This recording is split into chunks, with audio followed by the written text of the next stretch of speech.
What's up, everyone? Mike again here on the Air Raid Attack podcast. Yes, that's right. If you're live streaming, watching us on the live stream, we just got done talking with Maurice Thomas, wide receiver of the Board Football Ape, or Board Ape Football Club, I should say.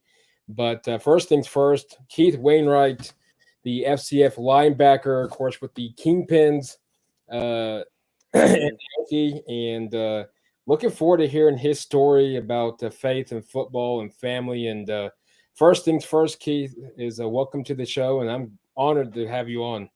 Man, likewise, man. I appreciate inviting me and me being here.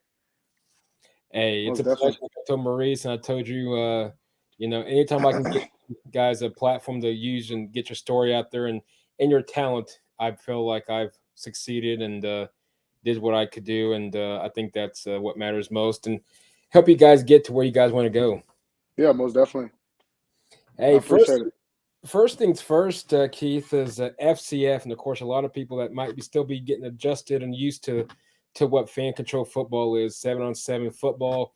The Yeah. fans are literally controlling the offensive play calling, defensive not so much. But what's it been like this year playing for FCF and kind of getting used to this new league? Man, honestly, it's just been it's one of those situations where you can never determine what a season's gonna be like, man. We had a lot of ups and downs, a lot of twists and turns, and coaching changes, and guys being hurt, and just going through training camp back in March, and then leading up to where we are now. It's just been a roller coaster, man. It's been a fun experience. I've met a lot of good guys, met a lot of relationships, met a lot of good coaches, and just being in this league is fun. I mean, if you want to play in the FCF and you want to have fun, this is the perfect league to be in because there's always something that's going on, no matter what time of the day it is, no matter what day it is. It's always something entertaining happening. So I think that's the biggest thing for me it was always entertaining. So outside of football was always something to watch or something to be involved in. I like that, and I think I kind of got the feel, of course, watching it from whether it's the FCF app or Twitch on TV or whatever the case may be, Peacock, NBCLX, whatever the case may be. And I noticed that for you guys, it's a lot of fun out there, especially on Wednesday nights, the man up challenges and Yeah, yeah. so on and so forth on Wednesday nights. I enjoy watching that just for the heck of not so much. Obviously, it's football, but I like to see you guys having fun and I think I get the vibe, and I think hopefully everybody that does watch the FCF is get the uh, get the vibe. That it's fun, like you said, it's a fun league. Of Yeah, course, we yeah. want the fans involved, which is pretty cool. I never seen that, and but I like that. It's fun, and of course, going up to FCF. How in the world did you end up? What was it? Kind of walk us through the process of how did you first off hear about the FCF? I know it's season 2.0. Of course, last year Yeah, the year launched, and we may not hear so much about the defensive players like we do offensively. And what I yeah, mean by yeah, FCF is it's always the heavy hitters, the hitman, whatever the case may be. It's always a certain team name of the defensive side. We don't hear the players, so to speak. So, yeah. but on your side of it, how the what process of how do you hear about it, and of course the tryouts, and then the rest is obviously is history. But kind of walk us through of how you got into the FCF. Okay, so yeah, so everybody, well, not say everybody, but if you're fortunate enough to have an agent, they always put you in situations to possibly be on a team or organization that's playing football, of course. So back in the first season, I was supposed to be a part of the first season Mhm. with another client that my agent has called Xavier Dampier. He played guard or center, I believe, in the league, and I had to went to the workout, but unfortunately throughout the year before I was supposed to report, I got injured, so that kind of set me back. So I couldn't really report. I didn't want to report because I didn't want to make make myself look worse than what the situation was. So after a year went by, I just stayed in shape, and Coach Jenkins reached out to me a month before the workout. I went to Birmingham, Alabama, and I worked out in Preston Scouts, and that's all she wrote. I got invited, got the contract, and I was next thing you know, I was in Atlanta. So I mean, it sounds easy, but the biggest thing, if you ever been to a Coach Jenkins workout, is crazy. As You're it literally, yeah, dude, like you're literally there for like hours just conditioning, one-on-ones, pretty much what the FCF is. And if you're not used to that type of lead or you don't know what to expect, you're looking at this man like it's crazy. But I look back on it now, I'm like, man, I'm glad he put us through that because it put me in perfect position to be one of the best linebackers in the FCF. So yeah. Of course, Coach Jenkins. I missed his announcement, but I still don't know how. But that dude can dress. I Yeah, he don't know can. where he got his clothes from, Yeah, but he can. He can. Dude is like a dude. Dude is different. He's different, yo, but it's a good different though. It's like he has his own little touch to it. So yeah. what's it been like this year? Of course, season for you is over, but what's it been like this year when you reflect back on this season? Is there anything, when you look back, what's your overall take on from your personal perspective of the league and the way that you played it this year? Just going back to what you said earlier, I wish the defensive players individual get love. I understand that it's fan controlled football, so most of the fans take care of the offense. But if there was a way to not necessarily call the defensive plays, but shine a little light on the defensive players, and that's just going to some of my teammates now. You spend so much time with these guys in camp and practice, Mhm. and you get these close relationships. Some of them I keep up with to this day, but another guy like Cecil Cherry, amazing linebacker. He's getting ready for the championship, and no, just my take, on the whole league in total, I think it's an amazing experience, man. It's like it's hard to explain. You just have to be a part of it Right. because there's so many things behind the door that you really can't, that a lot of fans can't see. Now, if we could get fans more involved behind closed door things, I think that would be like even better. That would Like be that trade conversation. Terrence Young was my roommate.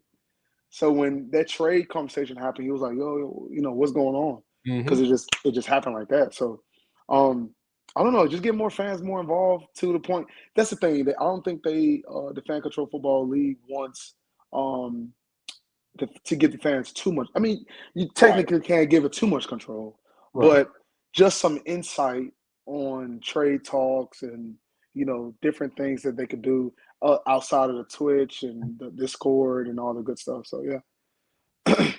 I will say this, and I had a fan. She's the co-owner of the Beast and the Glacier Boys, and I unfortunately broke her heart when the Zappers won at the, of course, final week of the year. But Yeah, but we had a conversation, and it goes back to the instant replay.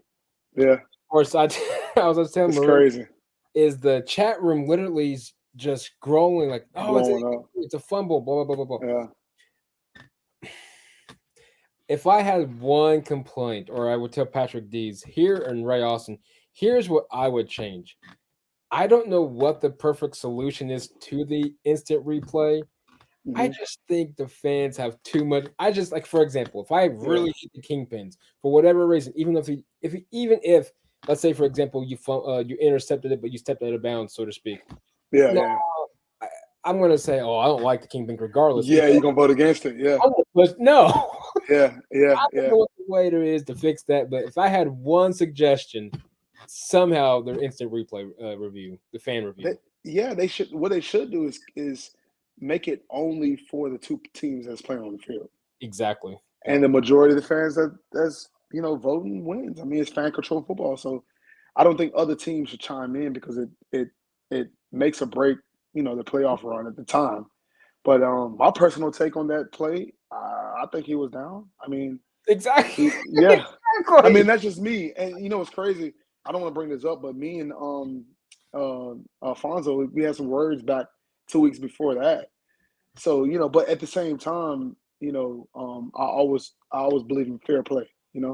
I'm not a dirty player. I've never been called a dirty player, and if just call it like you see it. Hey, if you get beat, you get beat. So that's just being honest. No, I like that, and I think that if there was one thing that would definitely be is the fan review. I don't know what the best, unless it's the option was, hey, whatever you're associated with via the app, Zappers or the Kingpins or whatever the case may be, only the ones that can vote as a fan. I don't know what the solution is, But if I had a bit, if I had, like I said earlier, not to repeat myself, but that'd be one thing I would definitely. Yeah, that would be dope. Hey Ray, can we kind of see what our options are? Because this is kind of ridiculous. Because there's some Yeah, plays. Come on now, really? I know. And I think the main, perspective and goal is to keep the game going Exactly. without instead of all these timeouts and all this good stuff. So yeah, good No, I, deal. I I like the league. I like where it's going. Obviously last year due to COVID, I'm sure probably other issues that they might have faced was the bubble. But what's your take on this Pullman yards? I haven't been there, and obviously I won't unfortunately be this year, but maybe next year, hopefully, Lord willing. Yeah. Your take on this Pullman yards? It looks Man, I'm gonna be honest with you. So when they first brought us there, like before the season even started, I'm looking at it like, come on, man, this is a joke. Like, come on, you gotta get us a better facility than this. right. And then when they start, like when I saw it and we was playing in it, crazy, crazy, dude. Is one of those stadiums that if you're a fan, you have to go see. You have to go see, even if it's just I don't know for a day. I mean, just go down there, holler at Ray, and get a tour. And that's another thing they should do. They should do fan tours. Oh, That'd that'd be be dope. Yeah, yeah. Got to suggest that because a lot of people can't just come every weekend or come on certain days. But some people might be down in Atlanta on a Monday, but they have to leave out on Tuesday. That kind of thing. So, no, man, it's fun. I mean, I think the fans really make. I can't speak for everybody. Make me want to play even better. Like I'm just like when you rewatch the Mhm. plays outside looking in, it's crazy. It's like, oh snap, they said my name. Oh, this fan said this. This, and Right. it's not always positive, of course, but it just, it's different. It's different. Very Hey, different. I gotta be fair. I asked Maurice earlier, and I'm gonna ask you the same. Was there any players that you were up against offensively that trash talked to you quite a bit, or is it pretty much as both sides? Yeah, like I said, 2 weeks ago, like maybe 3 weeks ago. 3 weeks Right. ago was me and Fonzo Howard, the quarterback for the Beast. Mhm.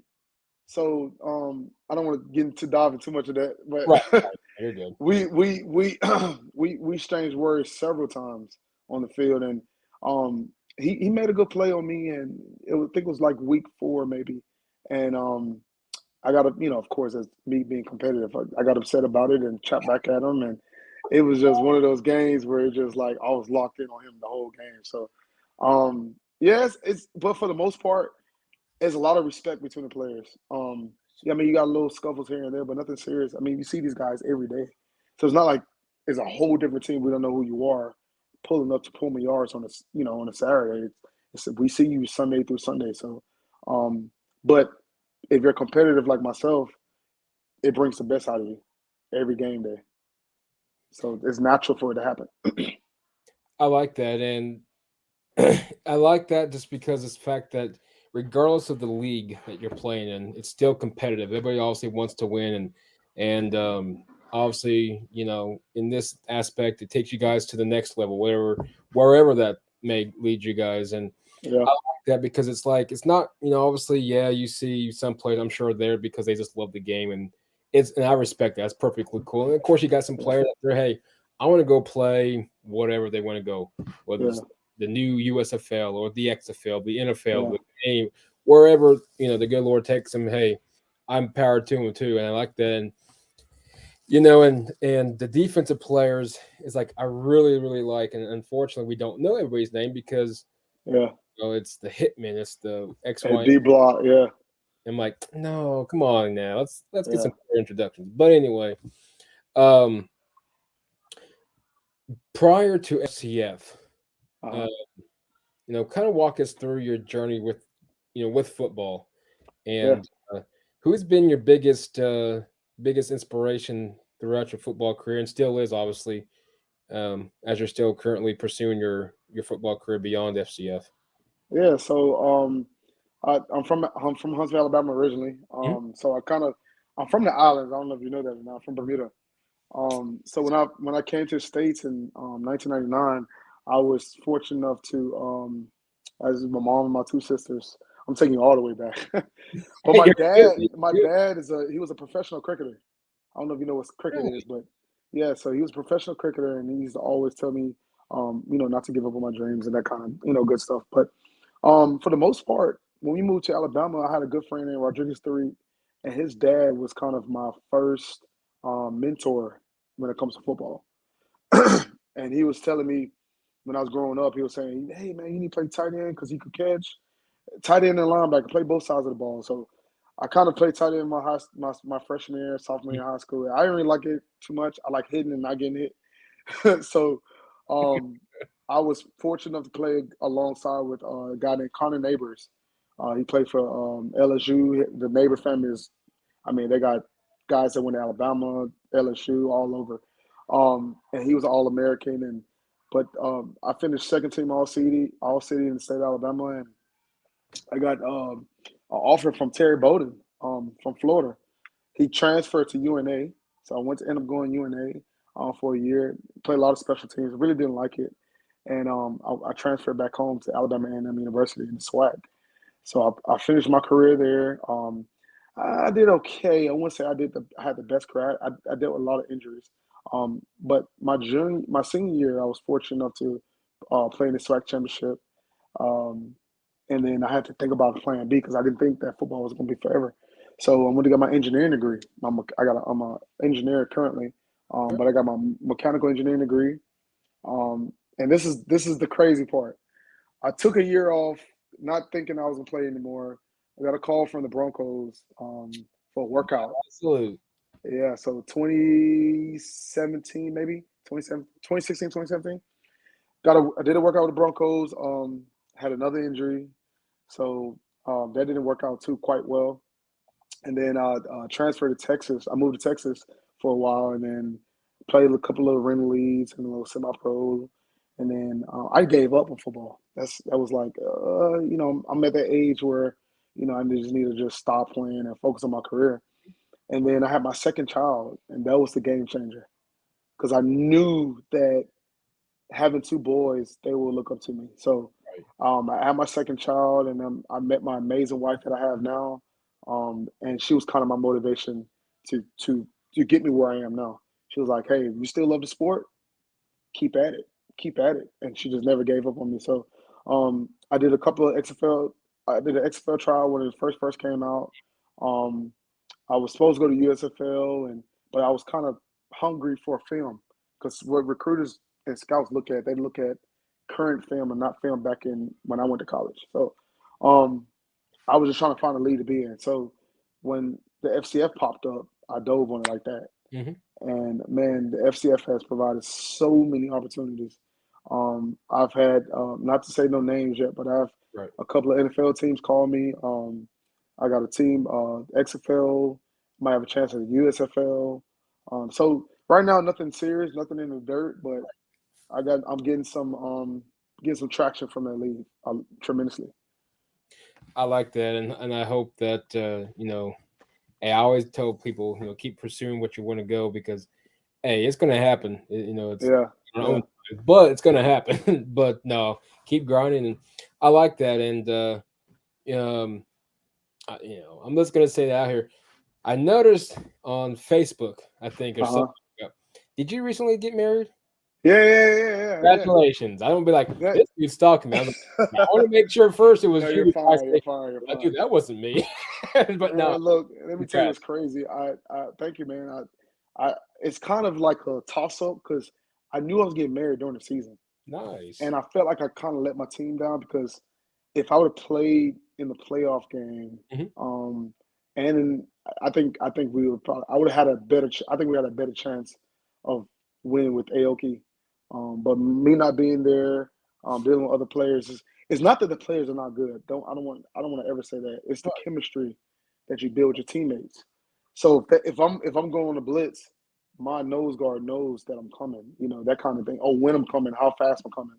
Um, if I'm dropped back in cover two, my corners and my safety know that hey, the middle of the field's wide open. Hmm. Keith's got that. That kind. So it's that kind of camaraderie and the chemistry that I wish I was there, and I wish I'd made some arrangements to change the wedding date. But it's all good, man. God has plans for us all, and I'm just hoping for the best going forward. Hey, absolutely, and Yeah, obviously, congrats and many well wishes towards you and your wife for many years of I happiness and appreciate that. and obviously faith from our even conversation yesterday, DM via Twitter. Obviously, faith to you is a big thing. Yeah. What has faith for you really meant, even through all the trials, the injuries, the tryouts with maybe like the Broncos, for example, but things didn't go out so well, worked out so well. What has been the biggest thing with you when it comes to faith that you always went back on through the goods and the bads and the uglies? Man, and that's and that's the thing. My wife has really strengthened my faith Mhm. in the area of football, strangely. But the biggest thing for me was um, faith. For me is like something I cherish Right. because you never know what's next. I'm just being honest, being transparent. It's been situations, even in FCF. I was working a full time job remotely, Hmm. so I think I have like negative 30 paid time off hours. So it's like Oh. I got to do what I got to do, and that's the type of faith that I had because I could risk losing my job Mhm. versus playing the sport that I love. And no knock to FCF, they don't pay you something that you can live off of. Of Right. course not. But you know, faith for me is like it's something like a kid would cherish, like candy. I love it. I love it. And I utilize it in every aspect of my life because if you don't have faith, you're gonna have a headache because you're gonna be trying to think everything through. And faith for me has got me where I am right now, most definitely. I like that, and especially people like you always get the ones with the athletes. We always get, for some reason we always get the mindset that athletes are that they're God sent. They don't go through bad times, Yeah, yeah, and it's good. And it's obviously I like to hear people athletes stories. Especially yeah, your it's like no, I have bad times. yeah, yeah. A Well, lot, a lot. unfortunately, for some reason, injuries continues to Yeah, set me back, so to speak, and I like that because I think a lot of people, I think the world in itself, we get this mindset that athletes are practically human, superhumans, yeah, and um, nothing bad's happened to them. Like, no, try again, yeah, yeah. try again. I mean, before the FCF, before I came to FCF, my children's mother passed away. She got shot and killed in Birmingham. So things happen. Things happen all the time. I think the the love for something that people have is what gets them through. Hmm. So whatever you love to do, and I mean this wholeheartedly, whatever you love to do, have faith in God that He will provide it and just do it.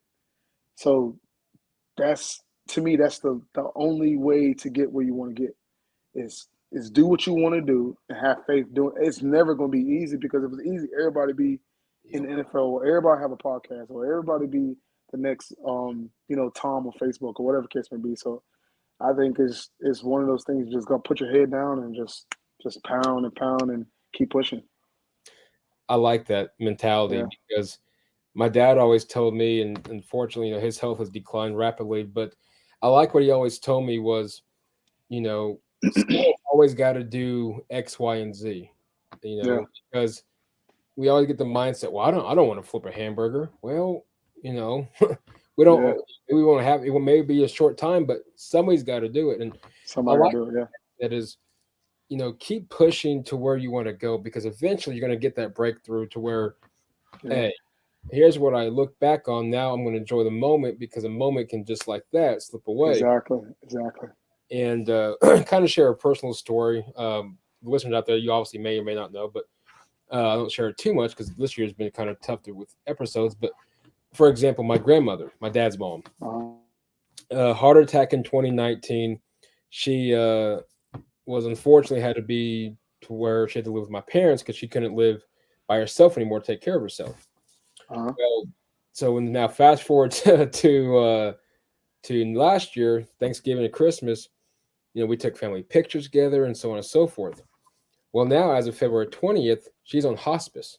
Oh wow. Unfortunately, I hate to say this, and not to get too personal, but it's how life is. I want people to realize, stuff continues to happen, but people do go through bad times, regardless. But she's, as much as I hate saying this, she's on the verge of passing at any given moment now. Wow. Wow. And Sorry to so hear that. It sucks, dude. Yeah. And trust me, I know.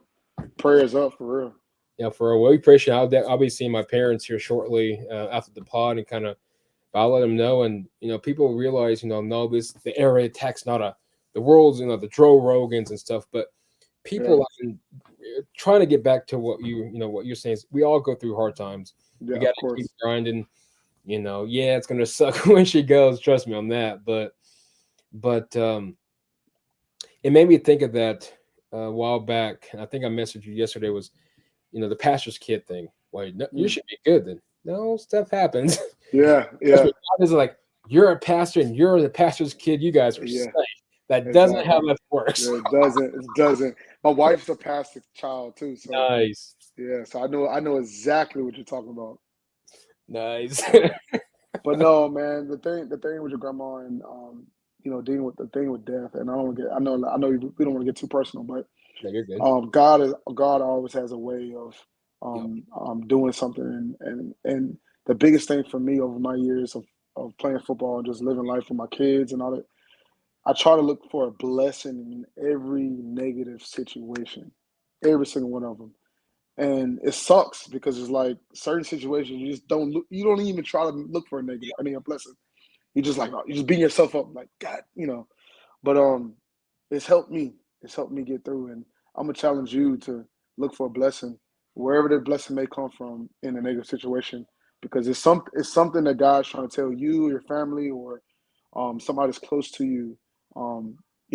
That not saying that your grandma passing is a Right. good thing, but what I'm saying is something around that, surround it.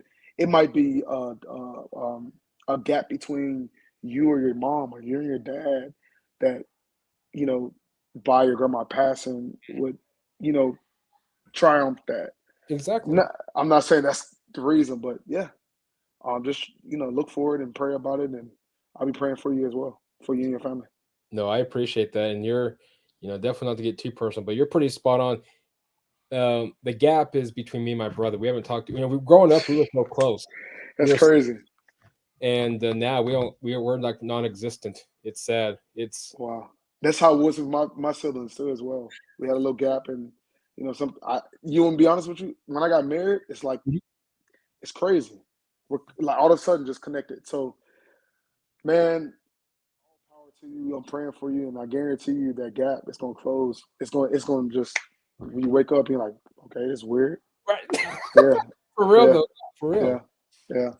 yeah. But no, I appreciate it. It's I don't know why, but I was telling a buddy of mine, Rodney, earlier, and he sent me this text and hey, just want to let you know we've been praying for you, continue to keep you up. And I told him, I said, I said it's weird. And it's not like a weird, like a bad way, but it's a weird like the last few weeks. I'd always have these flashbacks of here's how my grandmother, I love her to death. I love her to death. Yeah, yeah. Every New Year's Day, black eyed peas. I don't know Wow, why. wow, You're lucky. If you don't eat these, you're not gonna be lucky. I'm like, wow. whatever you want to do, Yeah, Grandma. yeah. I'll be honest with you, Keith. I didn't like black eyed peas. I still don't to this day don't like black eyed peas. I'm like, yep, lucky. Uh-huh. Yeah. Where are these black eyed peas on the floor for? I don't know. Of course, Yeah, that's funny. That's but funny. no, it's funny because she was strict. We ate lunch always during the Price is Right. When the Price is Right had Bob Barker. Don't ask me why, but it was always between 10 and 11. I don't know why, but Wow. 10 and 11. She started making dinner when it was Jeopardy at 4 o'clock, and dessert was at 7. And if you don't eat dinner, you're not going to have dessert. But Yeah. she taught me one thing, and and her and well, my grandparents, my dad's parents, they taught me both of them did, and I think I applauded them both at that. I'll of course speak it at her funeral, but is my grandparents grew up in the Great Depression. My grandpa, my Wow. said, back in those days, and he's 31, so you're looking at 30 year, 33, 34, somewhere in that time frame. But he said back in those days, if you had meat, you were considered rich, and Wow. he said that very rarely would you have for his family. It was him, his brother, and his sister, and his parents. Very rarely would they eat meat, but maybe once every blue moon. And That's so that's why crazy. he's so appreciative of eating squash and eating liver and all of this, because that's what they, literally Wow. what you're going to eat. So you're going to eat what you have because you were grateful. Yeah. And Yeah. so even to, well, not now so much now, but even until she was on hospice, my grandma was like, you need to start saving all your food because you don't know when time's going to come. But she Yeah. made a point. And so, Yeah. She did. She did. and she made a point, and not to continue talking about death, but Thanksgiving and Christmas, she kept saying she really missed her husband, my grandpa. Yeah. And, they were married for 48 years and Wow. this, and, she was very devastated when he passed in '06. And she kept saying, I just want to die. I get it. You missed her. I get that. So I'm not, knocking that. But she kept saying, I'm not going to be here next year. I'm not going to be here. Wow. I said, Wow. Grandma, you're okay.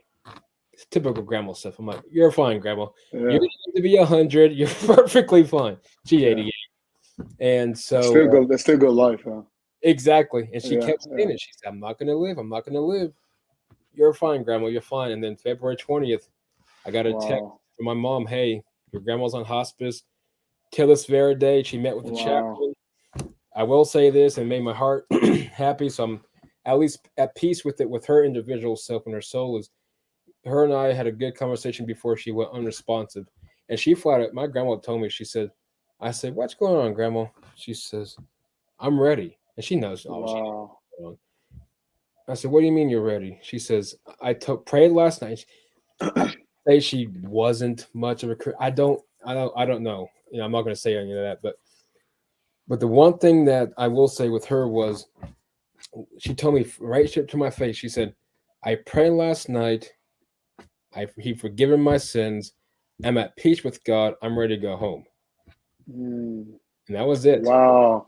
That'll send chills down my spine. Exactly. I'm like, is I'd have this been like, what is is going on? because man alive? And Wow. Wow. but anyway, but no, I like that, your story, because it shows that, yeah, just because I'm an athlete, things still happen, and Yeah. it, Yeah. and it gets that mindset that reality still exists. And I know Yeah. for you players, especially, I don't know so much if you see it, hopefully not, but you never know. You may get those few players that, or few fans that will send those tweets, and I'm sure it's derogatory and stuff like that. I'm like, it's Yeah. just a Yeah. game. As much as we love to win, trust me, it's just a It's game. a game. Yeah. It's okay, but Yeah. unfortunately, that's the world we live in. It is. It is. And you just learn how to adapt and just ignore. So, eliminating death. Now, going back to you, how do you handle negativity, whether it's during the football season or just in your personal life? How do you handle negativity? Um, that's that's a good question. I just refrain from it. I don't.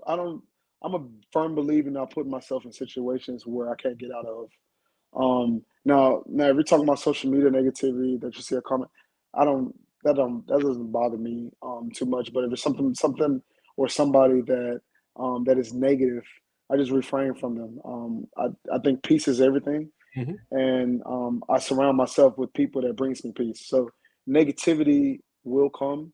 I'm not saying that I run from it, but I refrain from it. So is at a limited distance. So I had a friend, for example, in high school, very negative. Everything that came out of his mouth was negative. I was still his friend.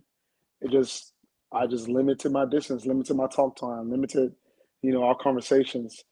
That way, it didn't allow negativity to come in. So, um, I don't want to run from negativity. I want to welcome negativity, but I want to learn how I've learned. I'm sorry, how to adapt and refrain versus just running all together because you'd be running for the rest of your life. Mm, I like that, and social media plays a biggest role. Uh, Yeah, I don't realize how many. Man, I didn't realize. I don't get on social media. I mean, Twitter's my biggest thing, but yeah, Twitter's pretty bad at it. But yeah, there's a lot of negativity, yeah, regardless. yeah. And I'm not It's gonna obviously come regardless. whatever. But going back to Keith Wainwright, once your playing days are officially done and over with, looking back at your career, whenever that time is, looking back, how will you reflect and utilize and use what you learned throughout your football playing career and pushing it forward post playing career? As far as you can repeat that, I'm sorry. So once your career is completely, once God says your time is up playing, Uh-huh. obviously, his plans, he may put you in coaching, who knows what his plans are. But personally, just looking back at your playing career, once it's all said and done, Uh-huh. when you reflect on your playing career from the very beginning to the very last play, how will you utilize what you've learned while playing and put it into practice? Even though I'm sure you're a smart man, I'm sure you probably already have put it into practice after post and utilizing it to help the younger generation out. Yeah. So it's crazy you said that. I'm coaching now. I'm coaching high school football right now. Nice. I coach at Bob Jones High School. Yeah, man, I got my what the old folks used to say, got my feet in every pond or something like that. But Yep. yeah. So I just try to keep myself busy. But um, my biggest thing is listening more than I talk.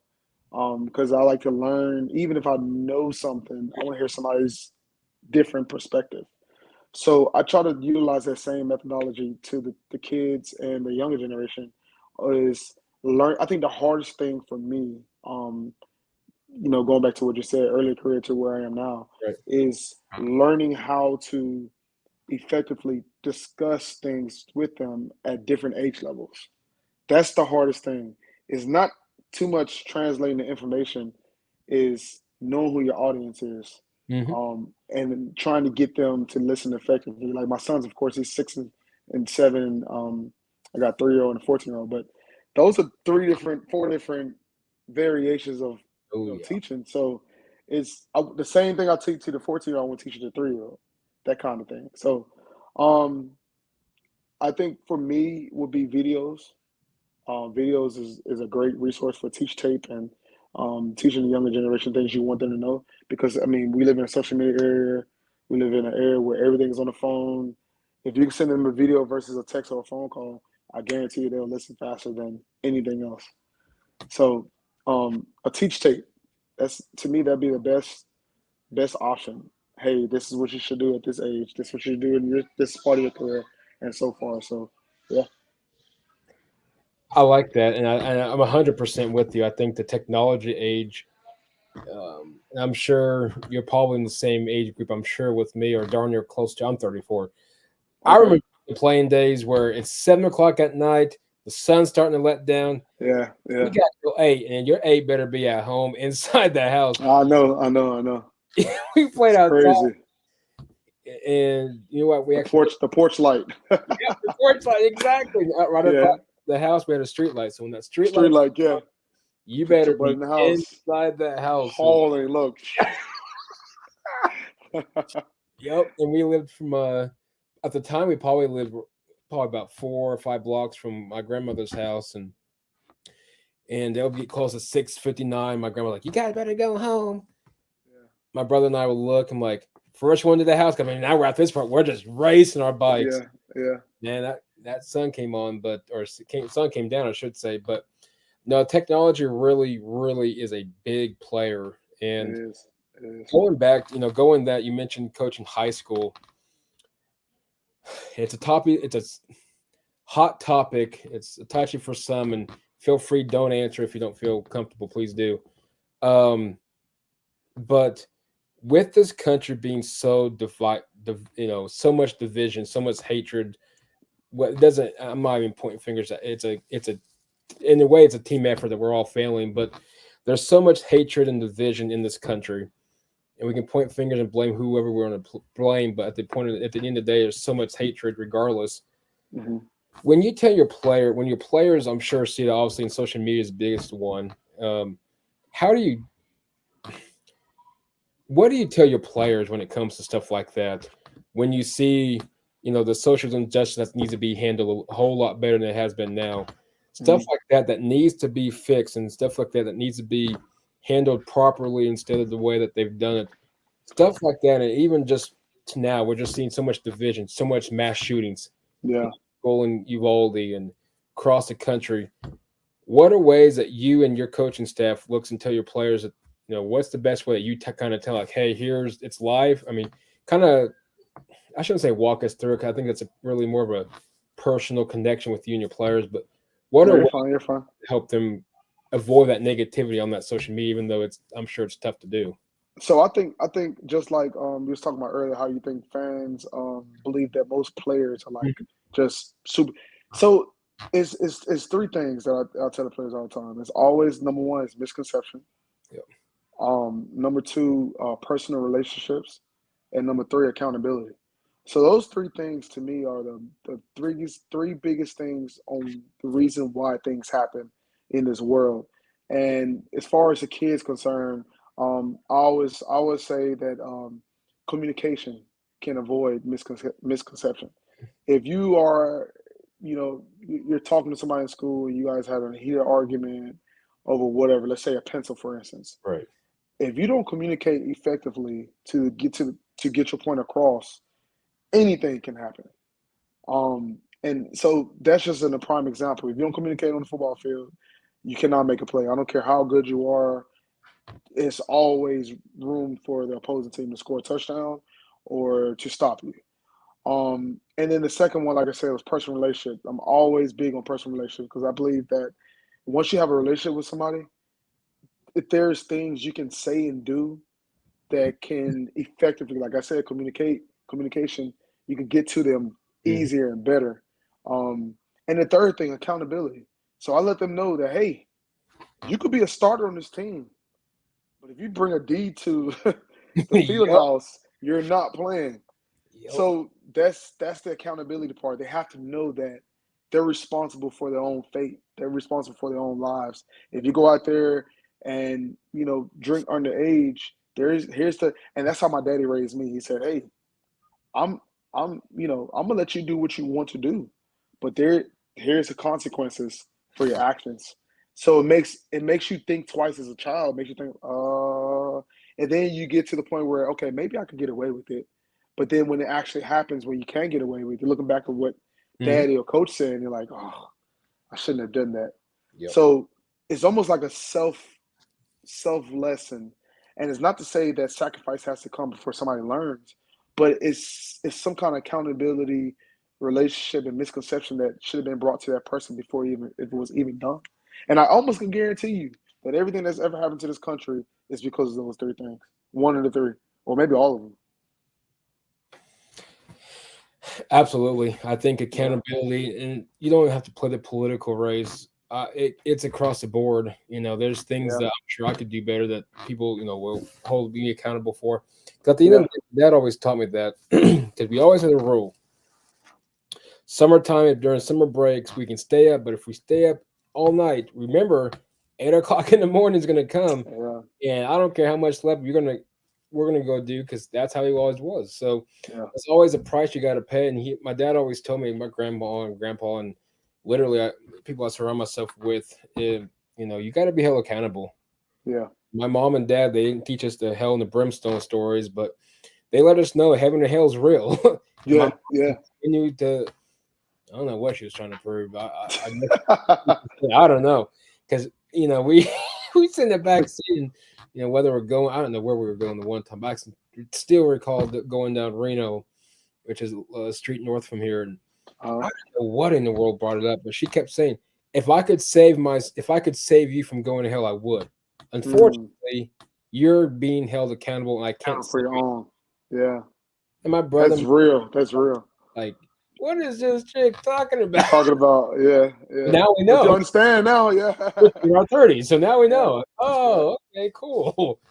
But not so much towards Christianity, but it's like, but at the same time, we're being held accountable. I mean, you gotta eventually what you do is going to catch up to you. But no, family, of course. Growing up, I'm sure, sounds like to me, family is a huge part in your life. And growing up, it was a huge part of your life. Having your family, your parents right side of you, right by side of you, by your side. There we go. What has that meant for you growing up?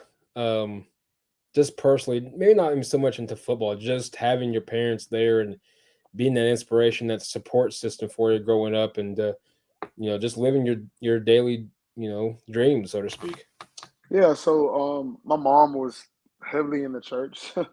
So we used to be at church Sunday, Wednesday, Monday nights, Friday nights. You probably could understand what I'm talking about. Yes. Um, but just like all mothers, they bring that love and attention and that stability that you need when it comes to how to raise a household, how to treat a woman, that kind of thing.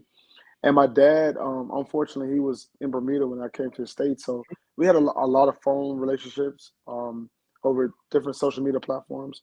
Now, if he was here, it would probably be made probably a huge difference in my football career Right. because it would probably instill that discipline that I needed at certain points in my life where I needed to buckle down and do what I need to do. But we all live and learn.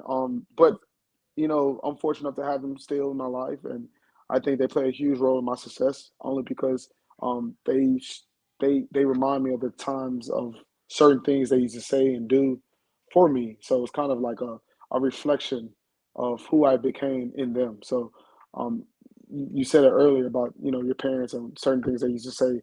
It sticks. You will Mm. never forget. I mean, I remember some stuff that my parents used to say way back in the day. So, no, that's I'm very fortunate. I'm very happy that they're in my lives, and I'm grateful because I know that life is, a lot of people take it for granted, and my success, like I said earlier, they're definitely part of it. I like that. And I think I saw a saying. I don't know where I saw it at, so unfortunately I can't give the credit, but I like the statement. Is it was plain and simple. If you put God first, put your family second, your life will succeed. I don't know Yeah, where I saw this, and I wish I would have saved it or at least bought the picture, whatever it was. I don't know. I liked it, but credit to whoever thought the quote out. But it's true because you look at it, and no, I'm not perfect and by any means, and I don't want people like, oh, you're the no, trust me, you know what yeah, I yeah, did. No, you don't want to know what I've done, but but anyway, long story short is I think what we missed the misconception. I think we live in a world, especially technology, that everything's a snap on our fingers. It's yeah, insane. yeah. Now you got the Chick-fil-A's, the McDonald's, the fast food. Everything's quick. Yeah, Now you can pull up to curbside. It was like back in the day, you're gonna wait in that drive-through. If you don't wait. like it, Yeah, right around the corner you go. pull out. Yeah, But literally, it's just bam, bam, bam, bam. Walmart now yeah. has to pick up. I'm like, well, since then, I mean, I don't know. But anyway, Yeah, but anyway, I just still like to go inside. But anyway, the result we want snap. Snap our fingers, so on and so forth. So I think we kind of get the priorities mixed up. But mixed up. Yeah.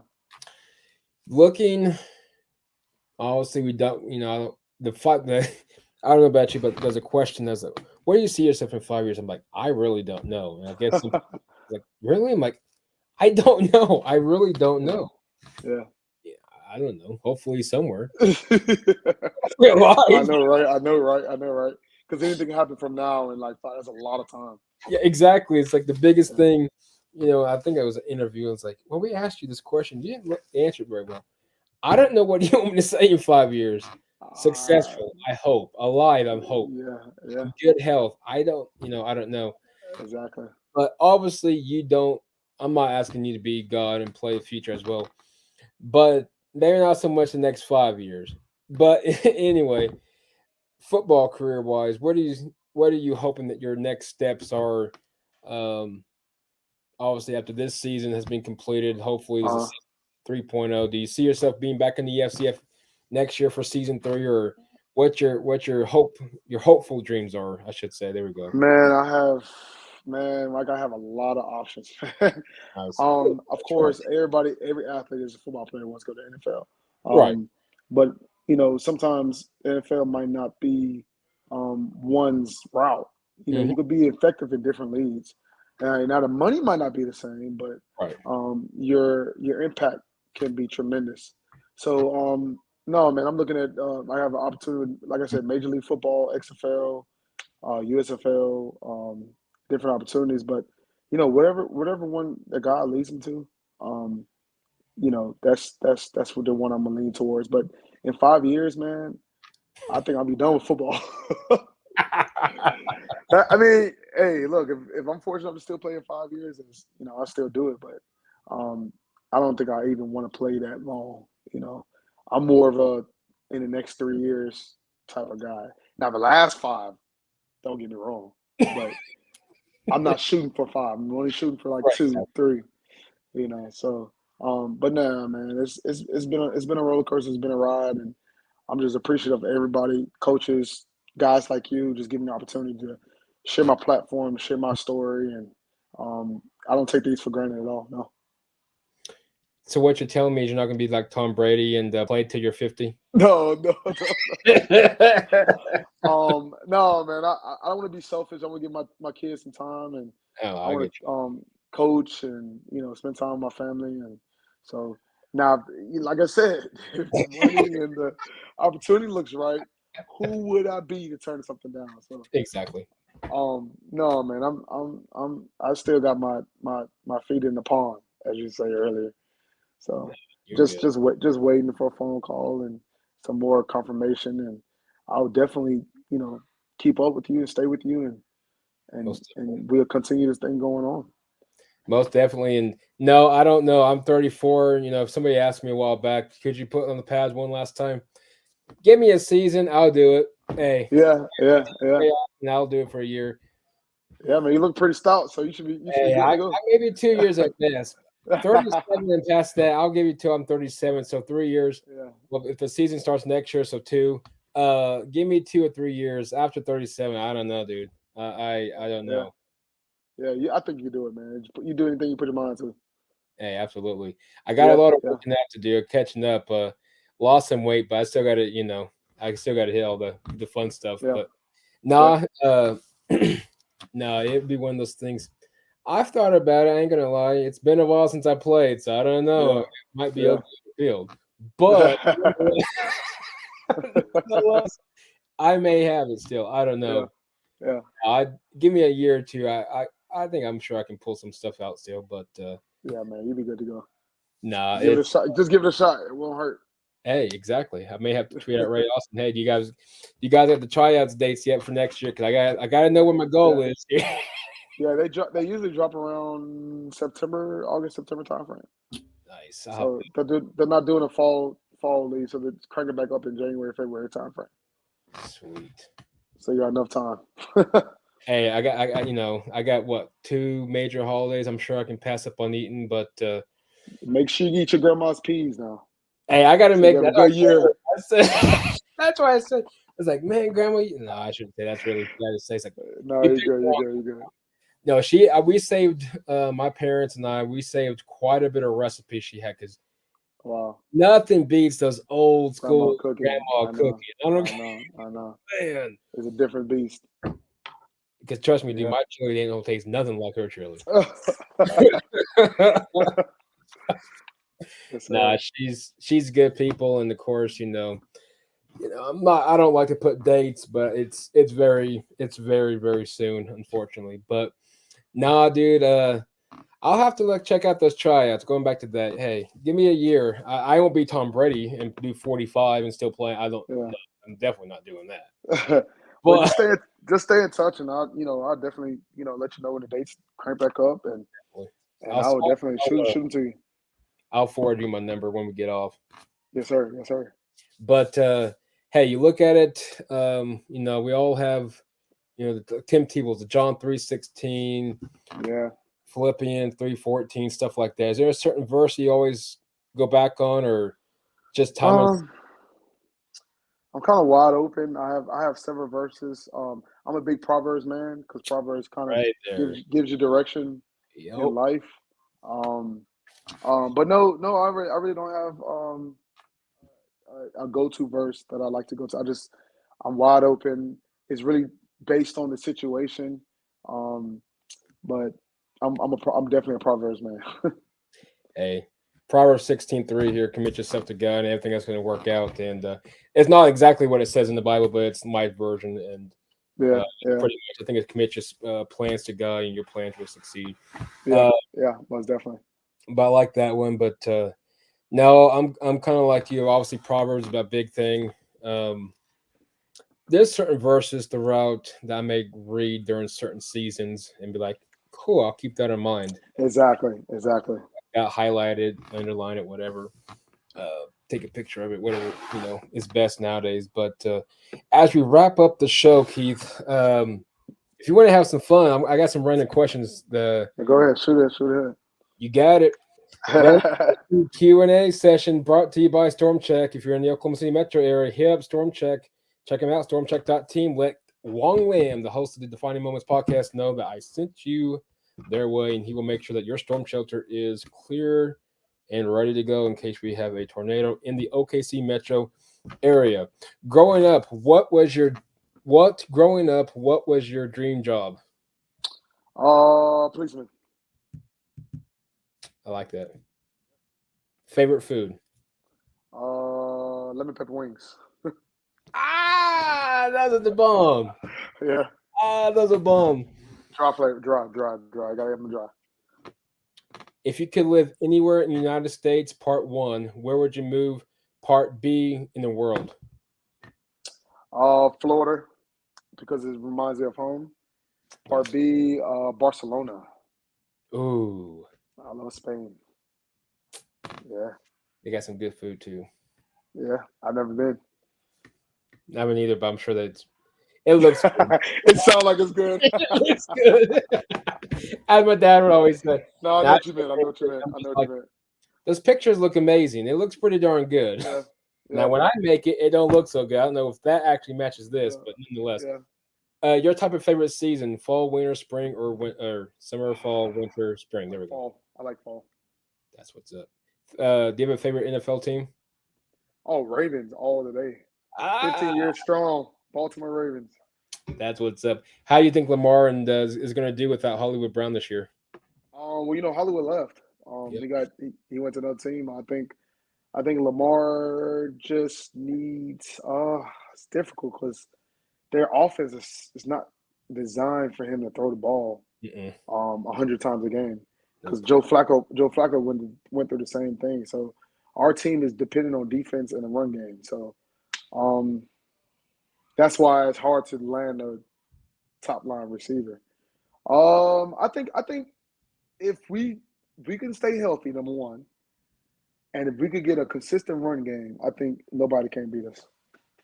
That's what hurt us last year. We had injuries and we couldn't run the ball. So, and we can't expect Lamar to pass because that's not his strength. You just call a spade what a spade. Call a spade a spade. I'm a Broncos guy. What's your thoughts on Russell Wilson in Denver? Man, I'm gonna be honest with you guys. That was a good pickup. Yeah, it was. I think it's gonna be. He's a game changer. Yep. He's my top 5 in the NFL. He's amazingly good. He deserves everything he has come to him. So, I think you guys will. It's tough to say because you guys' conference is pretty tricky. I say you guys win about 8 to 9 games. See, that's where I was at this year. Yeah. I told someone, I said that we make the playoffs this year, but I really think we'd be more of a Super Bowl contender next year. Next year for sure. Yeah. Hey, this year too. I mean, it's not. Well, it may fall exactly because you guys' receiving core is crazy. So I mean, you guys have and the defense has never been a problem in the Broncos. So yeah. Got to fix that and get the quarterback, and I think they did that. Growing up, who was one of your favorite players that you liked to enjoy to watch play? Clay Matthews, believe it or not. Up until he left Green Bay, then I became a Ray Lewis fan.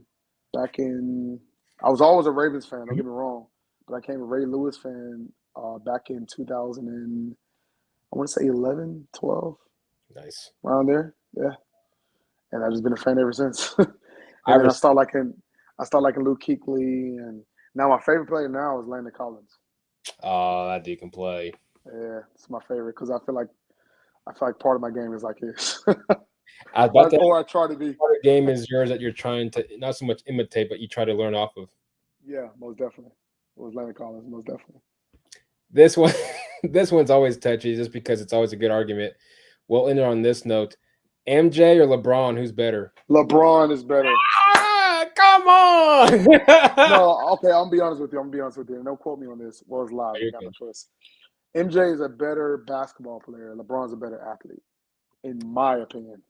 I could see And that. a lot of people like to flip it. Like, no, LeBron's a better basketball player. MJ's a better athlete. I just think that LeBron could do anything. He could play any position. He could play any sport. You gotta remember, MJ wasn't really good at baseball. No. He's just a basketball player. I think he's a better basketball player. But as far as a better athlete, LeBron played football. He played baseball. Yep. I mean, he played name one player in 5 different positions. That's hard. To have the height, the dribbling ability, and all that. Yeah. So that's how I look at it. I like that. I'll give you that. I respect that one. Yeah. Even though MJ's 6-0, I like where you're thinking. I like where you're thinking though. That's a conversation for another day. Exactly. Yeah. But Keith, it's been fun having you on talking. Man, likewise. Anything, and wherever the good Lord puts you, I know you got some options in the ocean, so to speak, and I believe that the best is yet to come for you, my man. Appreciate you, man. I just thank you for the opportunity, and it was fun. Likewise, it was really fun talking to you and just opening up and sharing my story and listening to yours, and I think you got a good thing going. I'm definitely trying, and like I said, I'll give you my number, and who knows. You never know. I'm not going to go out here on a limb and make an announcement, but you never know. We could be teammates on the defensive line next year. Hey, you never know. That'd be dope. That'd be dope, man. That'd be dope. Just let me know, man. Stay in contact. Hey, you will, my man. Guys, you've been listening to the Air Raid Attack podcast. Listen to us on all major podcast platforms. And Coach Sean Lyotta. How do you say his last name? Lyotta. There you go. Yeah. Will be joining us next Friday the 17th, talking everything FCF, and I'm looking forward to that one. Keith, congrats on your marriage, and appreciate you, man. Wish you guys the best, and we'll keep in touch for sure. We will do. You've been listening to the Air Raid Attack podcast. I'm your host, Michael. Subscribe on us on all major podcast platforms. Follow us on Twitter at Air Raid Attack or Air Raid _podcast. Search us on Facebook, Air Raid Attack Podcast, and on YouTube as well. Don't forget to hit the subscribe button. And hey, you never know what we may have in store. But shout out to Keith Wainwright of the FCF, and wish him all the best as he fulfills his dreams. However, that ends the show on that note. You've been listening. Have a wonderful rest of your week. We'll see you all soon. Take care.